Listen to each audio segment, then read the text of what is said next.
Hello students, welcome to RS Chemistry.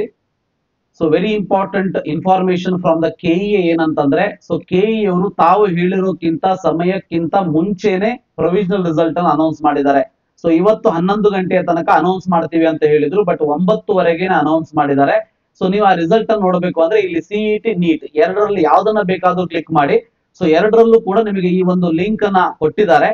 UGCET ಅಥವಾ neat ಮೊದಲ ಸುತ್ತಿನ ತಾತ್ಕಾಲಿಕ ಫಲಿತಾಂಶದ ಲಿಂಕ್ ಅಂತ ಹೇಳಿ ಅದನ್ನ ಕ್ಲಿಕ್ ಮಾಡಿದ ಮೇಲೆ ನೀವು ಸಿಇಟಿ ನಂಬರ್ ನ ಹಾಕಿ. ಸಿಇಟಿ ನಂಬರ್ ಅಂತಂದ್ರೆ 5 ಡಿಜಿಟ್ ನ ಒಂದು ನಂಬರ್ ಇದೆ ಅಲ್ವಾ, ನಿಮ್ಮ ಒಂದು ವೆರಿಫಿಕೇಶನ್ ಸ್ಲಿಪ್ ಅಲ್ಲಿ QR ಕೋಡ್ ಮೇಲ್ಗಡೆ ಸಿಇಟಿ ನಂಬರ್ ಅಂತ ಇದೆ, ಅದನ್ನ ಹಾಕಿ ಡೇಟ್ ಆಫ್ ಬರ್ತ್ ಅನ್ನ ಹಾಕಿ ಮತ್ತೆ ಇಲ್ಲಿ ಕಾಣ್ತಾ ಇರುವಂತ ಕ್ಯಾಪ್ಚಾವನ್ನ ಹಾಕಿ ಚೆಕ್ ಅಂತ ಕೊಟ್ರೆ ನಿಮಗೆ ನಿಮ್ಮ ರಿಸಲ್ಟ್ ಕಾಣಿಸ್ತದೆ.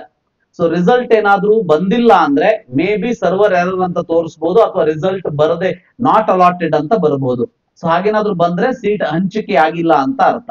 ಓಕೆ, ಕ್ಲಿಯರ್ ಕಟ್ ಆಗಿ ಇಲ್ಲಿ ಕೊಟ್ಟಿದ್ದಾರೆ. ಇದು ಪ್ರಥಮ ಸುತ್ತಿನ ತಾತ್ಕಾಲಿಕ ಸೀಟು ಹಂಚಿಕೆ ಅಂದ್ರೆ ಪ್ರೊವಿಷನಲ್ ಸೀಟ್ ಅಲಾಟ್ಮೆಂಟ್. ಇದು ಫಿಕ್ಸ್ ಅಲ್ಲ, ಬಟ್ ಇಲ್ಲಿ ಏನು ನಿಮಗೆ ಕಾಣಿಸ್ತದೆ ಇದೇ 100%, 99.999% ಅದೇ ಇರ್ತದೆ. ಯಾಕಂದ್ರೆ ಇವತ್ತು ರಿಸಲ್ಟ್ ಅನೌನ್ಸ್ ಮಾಡಿದ ಮೇಲೆ ವಿದ್ಯಾರ್ಥಿಗಳಿಗೆ ಆಪ್ಷನ್ ಎಂಟ್ರಿನ ಚೇಂಜ್ ಮಾಡ್ಕೊಳ್ಳೋದಕ್ಕೆ ಅವಕಾಶ ಕೊಟ್ಟಿಲ್ಲ ಅಲ್ವಾ, ಕೊಡೋದಿಲ್ಲ. ಅದಕ್ಕಾಗಿ ನಾಳೆಯ ರಿಸಲ್ಟ್ ಕೂಡ ಆಲ್ಮೋಸ್ಟ್ ಸೇಮ್ ಇರುತ್ತೆ.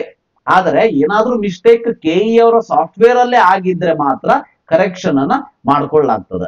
ಏನಾದ್ರೂ ಅಬ್ಜೆಕ್ಷನ್ಸ್ ಇತ್ತು ಅಂತಂದ್ರೆ ಇಲ್ಲಿ ಏನ್ ಇಮೇಲ್ ಕೊಟ್ಟಿದ್ದಾರೆ KE ಅಥಾರಿಟಿ KE@nic.in ಅಂತ ಹೇಳಿ, ಈ ವೆಬ್ಸೈಟ್ ಗೆ ನೀವು ಈ ಇಮೇಲ್ ಐಡಿಗೆ ನೀವು ಅಬ್ಜೆಕ್ಷನ್ ಅನ್ನ ರೇಸ್ ಮಾಡಬಹುದು. ನಾಳೆ ಬೆಳಗ್ಗೆ 11 ಗಂಟೆಯ ತನಕ ನೀವು ಅಬ್ಜೆಕ್ಷನ್ ನ ರೇಸ್ ಮಾಡಬಹುದು.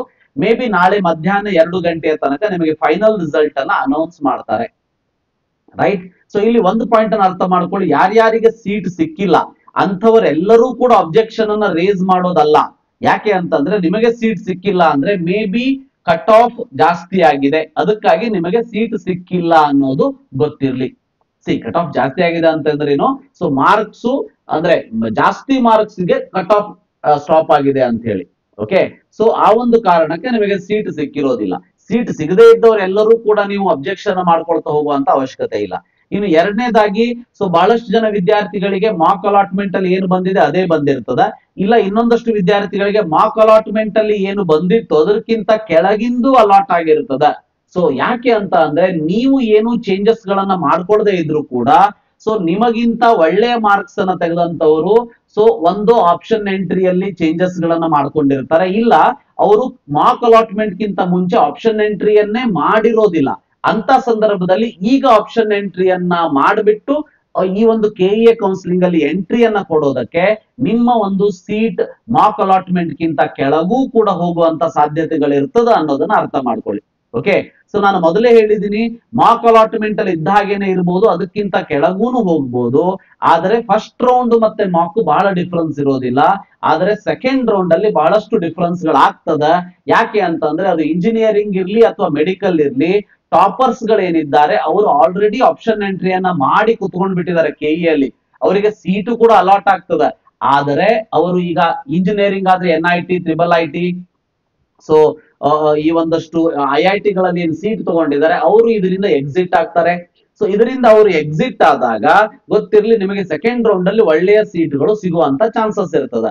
ಇನ್ನು ಮೆಡಿಕಲ್ ಅಂತ ಬಂದಾಗಲೂ ಕೂಡ ಸೇಮ್ ಸಿನಾರಿಯೋನೇ ಇರ್ತದೆ.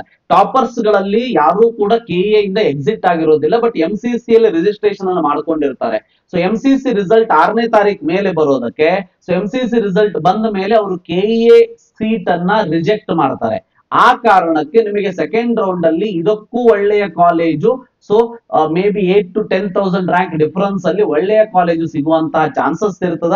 ಆ ಕಾರಣಕ್ಕೆ ಸ್ವಲ್ಪ ವೇಟ್ ಮಾಡಿ, ಪೇಷನ್ಸ್ ಇರ್ಲಿ.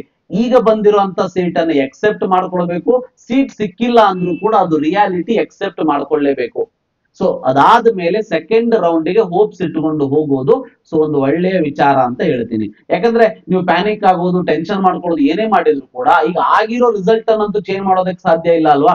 ಅದಕ್ಕಾಗಿ ಅವೆಲ್ಲ ಬಿಟ್ಟು ಹಾಕಿ ಕೂಲ್ ಆಗಿ ಸೆಕೆಂಡ್ ರೌಂಡಿಗೆ ಎಂಟ್ರಿಯನ್ನ ಕೊಡಿ. ಸೆಕೆಂಡ್ ರೌಂಡ್ ಅಲ್ಲಿ ಬಹಳಷ್ಟು ಬದಲಾವಣೆಗಳನ್ನ ನಾವು ಪ್ರತಿ ವರ್ಷ ಕಾಣ್ತೀವಿ, ಈ ವರ್ಷನೂ ಕೂಡ ಆಗುತ್ತೆ ಅಂತ ನಾನು ಹೇಳ್ತಾ ಇರುವಂತದ್ದು. ಇದಿಷ್ಟು ಇವತ್ತಿನ ಒಂದು ವಿಡಿಯೋ. ನಿಮ್ಮ ರಿಸಲ್ಟ್ ಅನೌನ್ಸ್ ಆಗಿದೆ, ಪ್ರೊವಿಷನಲ್ ರಿಸಲ್ಟ್. ದಯವಿಟ್ಟು ನಿಮ್ಮ ರಿಸಲ್ಟ್ ಅನ್ನ ನೀವು ನೋಡಿಕೊಳ್ಳಬಹುದು. Thank you, have a nice day.